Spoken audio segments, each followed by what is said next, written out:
సందీప్ యూనివర్సిటీకి సంబంధించిన స్పెషలైజేషన్ ఏంటి? అంటే ఇక్కడే జాయిన్ చేయాలంటే మీరేం చెప్తారు? సందీప్ యూనివర్సిటీ మనకి ఎస్టాబ్లిష్ వచ్చి 2008లో ఎస్టాబ్లిష్ చేశారు. ఇది సందీప్ ఫౌండేషన్గా అయింది. దాని తర్వాత మనకి 2016లో యూనివర్సిటీగా పర్మిషన్ వచ్చింది. ఇది ఆఫ్టర్ దట్ మన తెలుగు పిల్లలు చాలా మంది జాయిన్ అవుతున్నారు ఎవ్రీ ఇయర్. ప్రజెంట్ మన క్రౌడ్ కూడా 2000+ స్టూడెంట్స్ చదువుతున్నారు ఇక్కడ. సో ఇక్కడ ఏంటంటే మన హాస్టల్స్ అయినా ఫుడ్ ఫెసిలిటీ అయినా ఏదైనా మనం ప్రొవైడ్ చేస్తున్నాం తెలుగు వాళ్ళకి. సందీప్ యూనివర్సిటీ రావడానికి అయ్యే ఖర్చులన్నీ మీరే పెట్టి తీసుకొచ్చి మొత్తం చూపించి వాళ్ళకి నచ్చిన తర్వాతే అడ్మిషన్ తీసుకుంటారని విన్నాను. ఒకసారి దాని గురించి చెప్తారా?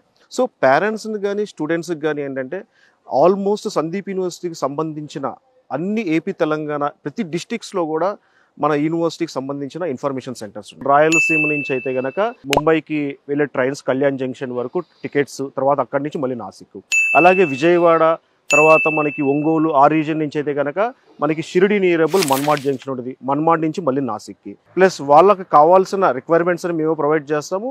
ప్లస్ యూనివర్సిటీకి వచ్చిన తర్వాత వాళ్ళకి ఫుడ్ అండ్ అకామిడేషన్ కూడా ఎవ్రీథింగ్ అనేది మేమే వాళ్ళకి బేర్ చేసి వాళ్ళకి అన్ని సాటిస్ఫాక్షన్ మేము చెప్పినట్టు ఇన్ఫర్మేషన్ ఉంటేనే మేము వాళ్ళకి అడ్మిషన్ అనేది వాళ్ళకి కన్ఫర్మేషన్ అనేది చేయడం జరుగుతుంది.